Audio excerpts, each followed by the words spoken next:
Veterans Day is all about celebrating our living heroes in uniform. They're our moms and dads, our brothers and sisters, all patriots of a higher cause for all of us. Tonight, we're honoring our heroes across Central Texas and the Brazos Valley. And for most veterans, it was stories from families and friends that inspired them to join up. Hearing stories from my grandfather, retired Lieutenant Colonel Rod Husey, inspired me to proudly serve in the Army Reserve, the 413th Civil Affairs Battalion, during the mid-90s into the early 2000s. The armed services helped me grow up quickly and learn the ways of serving a higher purpose for the freedoms we all enjoy. On December 7th, 1941, Central Texas native J.C. ALSTON was only 18 years old when Imperial Japan launched a surprise attack on U.S. forces in Pearl Harbor. He would go on to survive that day and witness the final moments of World War II. 25 News anchor Todd Unger has more on this true American hero. In the house with the ramp on a chilly November morning, his chair is still there.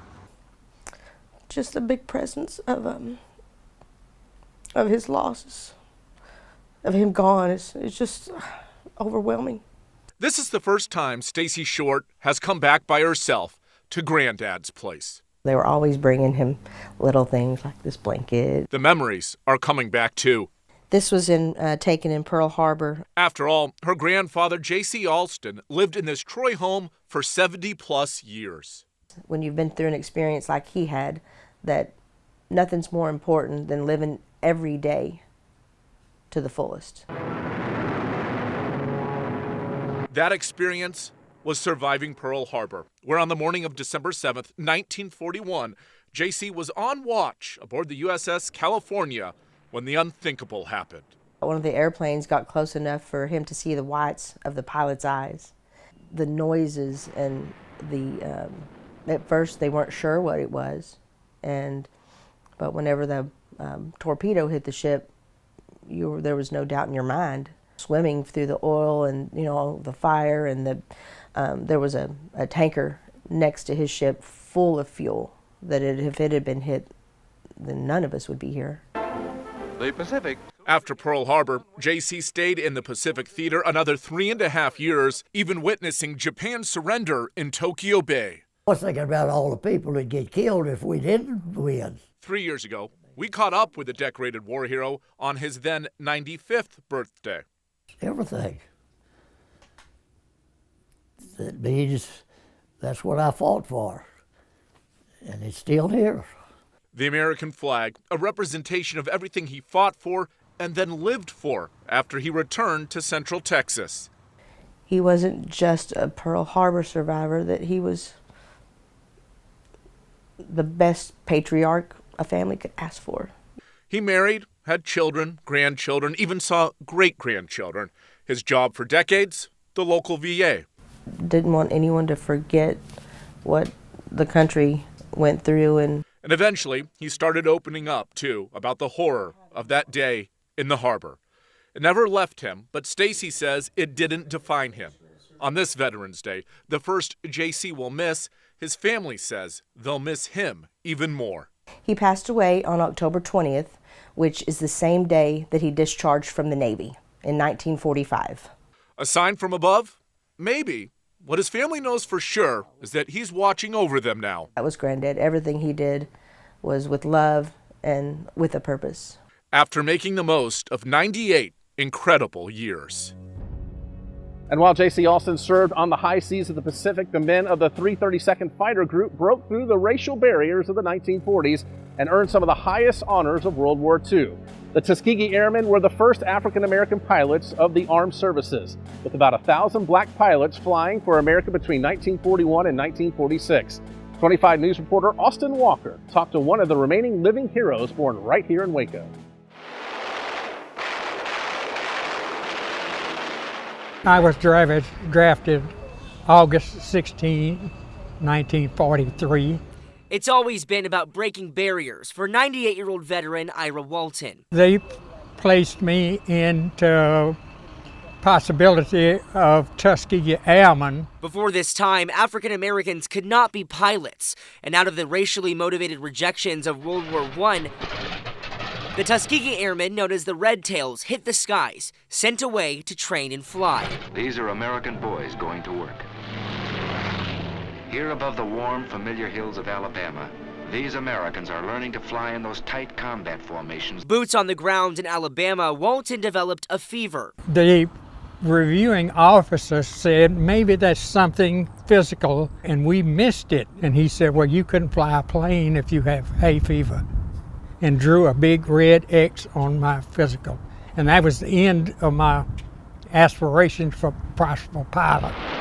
Big dreams crashing down. And I volunteered to get out of the Air Corps and go to the Army, and I came back on active duty. And the war in Korea started June 1950. And when the time comes, you'll take it in your stride.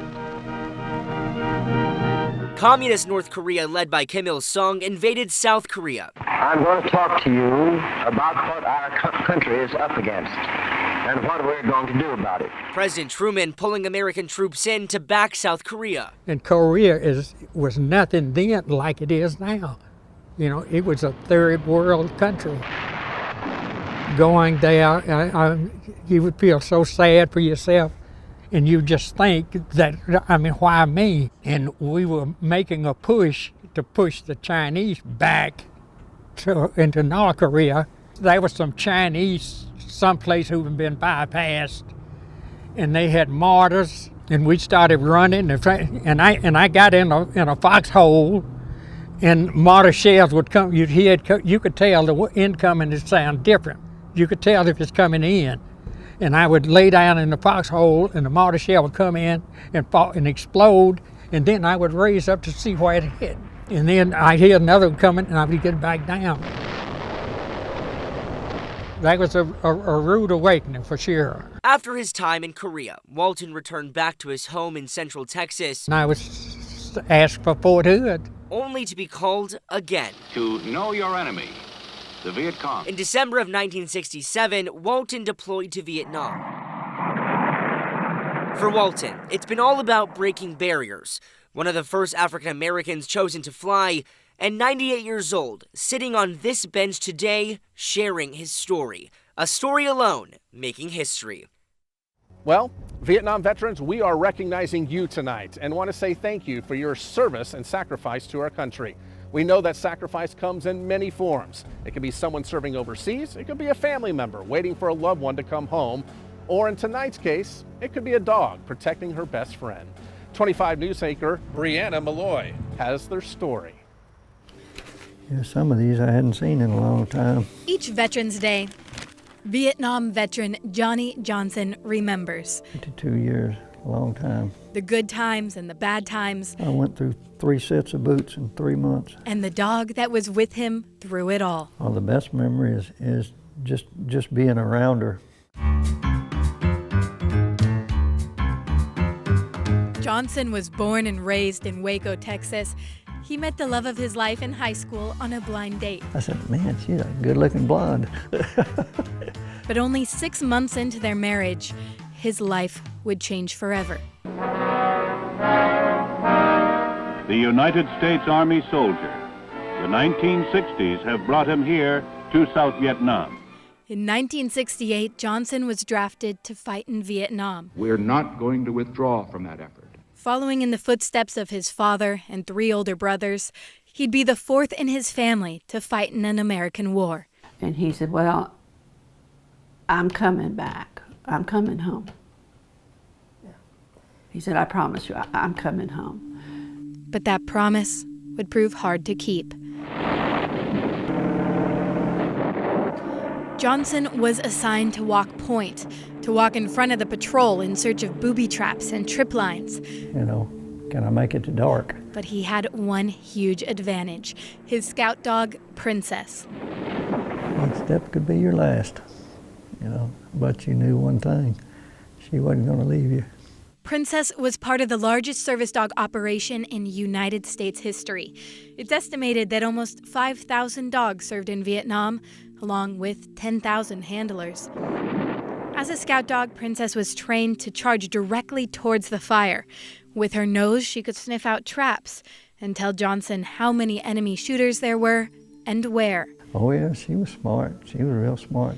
Day after day, Johnson and Princess led teams through the jungle. And day after day he wondered, could he really keep that promise to his wife? Each step you don't know if it's your last. He remembers one day. It was raining cats and dogs during monsoon. All of a sudden, Princess stopped and laid down, and that's when Johnson saw it. About 30 feet in front of them, a thin wire tied to 2 grenades. And I said, man, that dog's good. She picked that up. He said, how'd she do that? And I said, she heard the vibration off the wire. In the hundreds of scouting missions, Johnson estimates that Princess helped save between 50 and 100 soldiers. As for his own life, probably a good 40, 50 times, you know.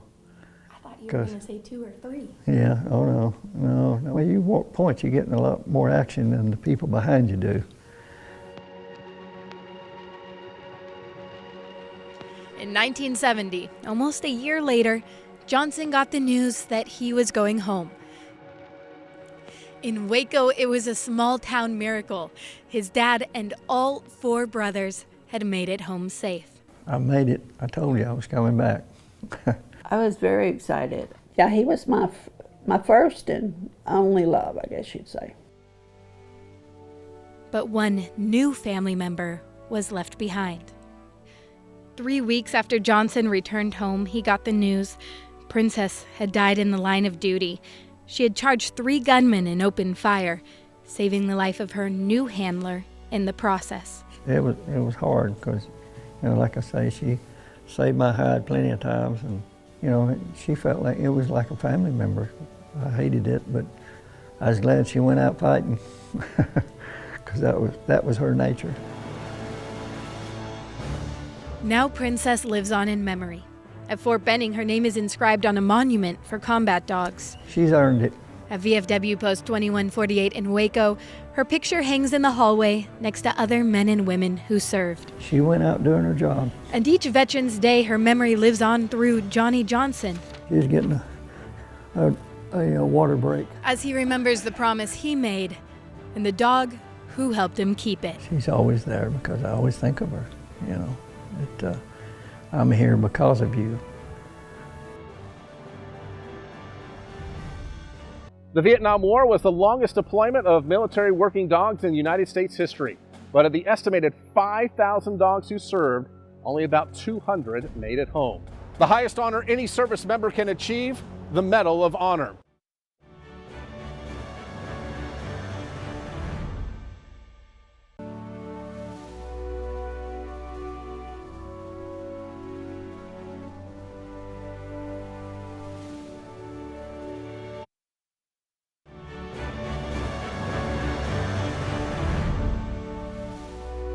It's the nation's highest award for our service members, the Congressional Medal of Honor. There's 66 living recipients in the U.S., and one of them calls Central Texas home. 25 News reporter Nick Bradshaw tells us the heroic story of Robert O'Malley. Inside the Mills County Museum, history. I want to show you, because when I received this that day, there was 368 Medal of Honor recipients still living. Robert O'Malley is a part of that history. So lo and behold, the next day it was to the judge, and the judge turned around and said, what would you like to do? He says, well, you got a choice, go to jail or go in the Marine Corps. A small petty crime led the teen to join the Marines and head to Vietnam. Everybody got wounded. They were landing mine and 81 millimeters to do that job. Now 78 years old, he remembers the difficult times. Well, all of us were wounded. One guy died under me, Marilyn E. Marquette, 18-year-old kid. And he shouldn't have been there that early, but he was. Flipping through this book full of Medal of Honor recipients. That's me. I got a Marine Corps watch on, Marine Corps shirt on, Marine Corps medal around my neck, and Marine Corps flag there. And Robert was one of the first to receive the Medal of Honor during the Vietnam War. Whoa, it's cool in here. Leave that door open. Here at his log cabin, she turned around and says, oh. He speaks of his wife, Barbara, who recently died. Yeah. I noticed you talk a lot about your wife. Oh, yeah. You miss her? I swear she's in the house all the time, and I said, what do you want to eat and this and that? And I'm just dreaming it and what have you. Now the Marine living alone. Well, here's a story. Sergeant Robert Emmett O'Malley did more than... The date was December 6, 1966. It was President Lyndon B. Johnson. He ignored danger. Wounded, he refused to consider his own safety. Pinning the medal on the young Marine, wounded several times. You might ask what Robert was laughing about when the medal was pinned on him. How do you put this damn thing on? This President Johnson's remarks. Since that day, he's met every president. Here's the Bush's George Jr., his wife. You know who he is, don't you? Well, that's you, isn't it? This guy. Well, it's you right there, right? Yeah, oh yeah. I don't care about that guy. It's Mickey Mantle. I know. I threw the first ball out for the Yankees and Mets. That was the same day. We lost the game. Boston beat us. Whether it's at home. Look at all those guys, ribbons and colors. Hey, what's that around your neck there? Which, the Medal of Honor itself. You find his true love. This is the artwork Barbara did. There's the medal there. His wife and country. LBJ, his first one. History. Oh, yeah. In a small town. We had one guy, John Finn, who was 101. Still to come, it was the critical moment of George H.W. Bush's presidency, Operation Desert Storm. We talked to a retired lieutenant general on his experience leading the brave men and women.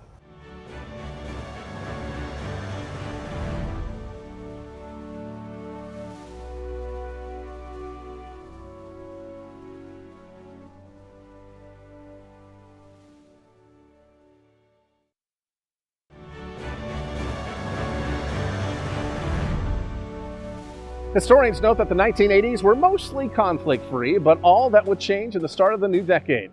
An invading army led by Iraqi dictator Saddam Hussein threatened the sovereignty of Kuwait and global stability. A multi-nation force led by the United States and President George H.W. Bush would respond in what is known as the Gulf War. Tonight, KRHD News anchor Hallie Jones talks to a retired lieutenant general who led the brave men and women to victory. 30 years ago, Lieutenant General Randy House deployed to Saudi Arabia for what would be the beginning of the Gulf War. Well, I was a brigade commander.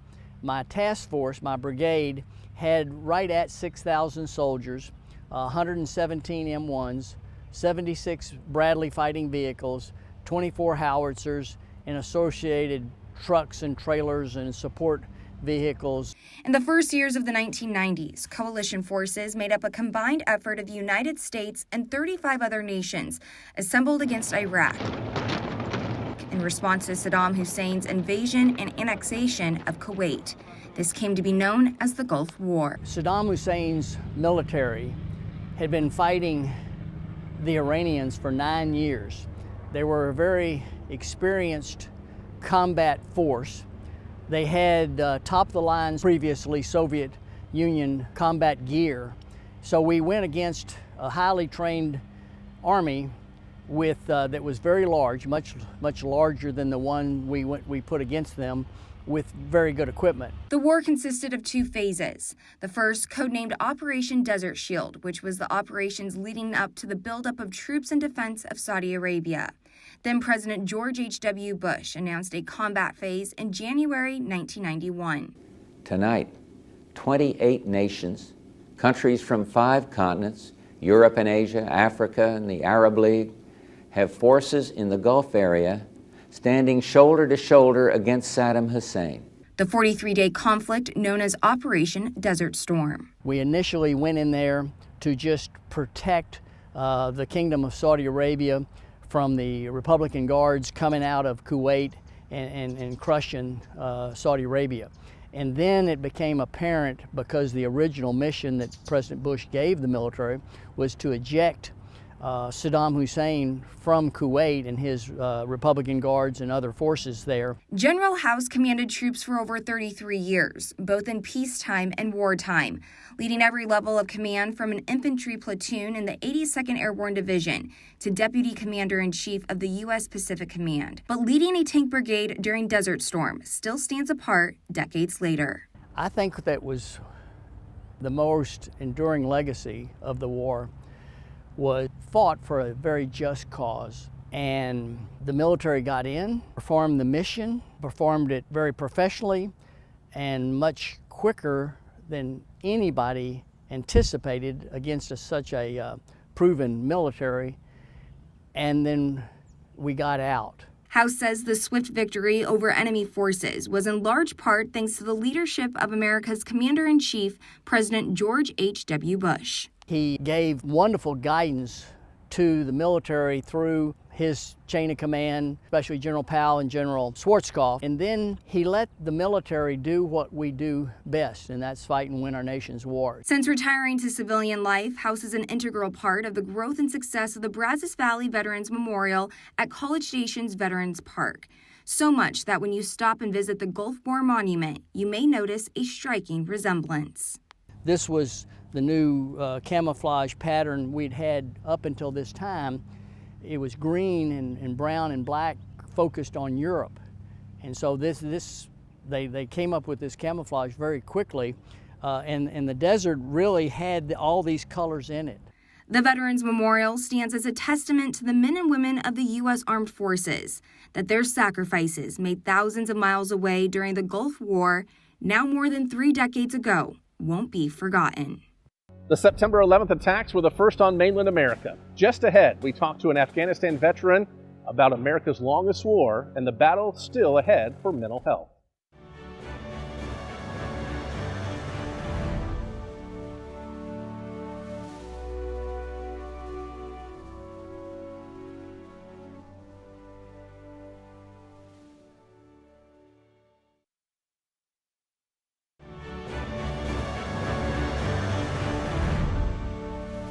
The September 11th terrorist attacks on the U.S. rocked our nation. It was that devastating day that led to the war in Afghanistan, becoming America's longest battle, lasting nearly 2 decades. 25 News anchor Nia Gonzalez spoke to one Afghan vet who says there's a battle still going on right here at home.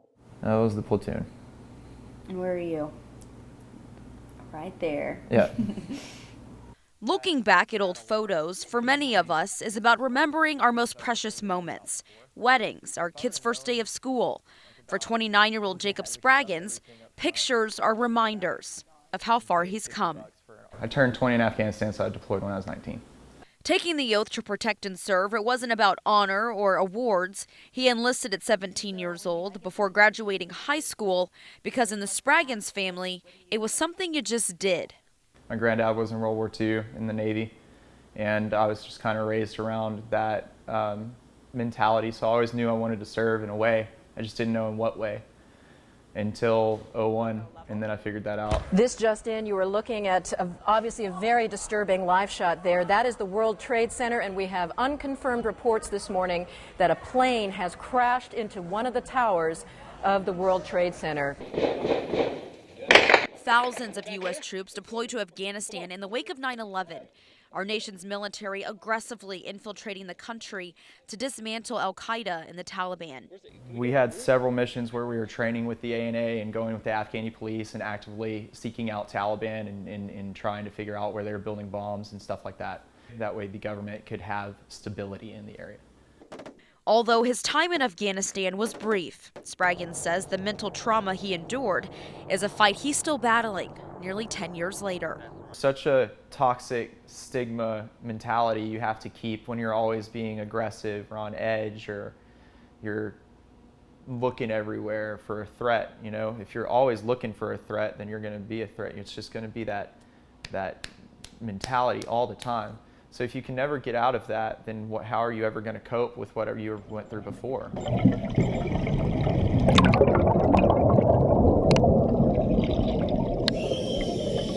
So I started diving in 2016, and I realized that there's just so much more You know, when you go underwater for that first time and you hear your breath, and it's you, the fish, the ocean, there's nothing else that's going to change what you're doing the next 30 minutes.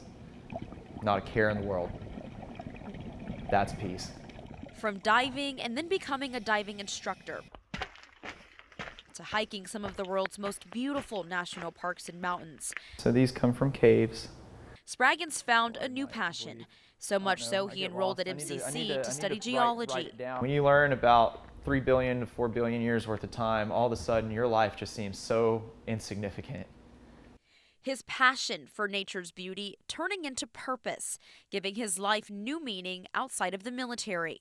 Personally, I found peace through servitude. For instance, when me and my daughter go out and we go out on the Brazos, it's awesome teaching the next generation what we have to do in order to stop the problems we're seeing. So we go out there and we do what we can, and we come back with bags and bags of trash or kayaks full of trash, and we help out where we can.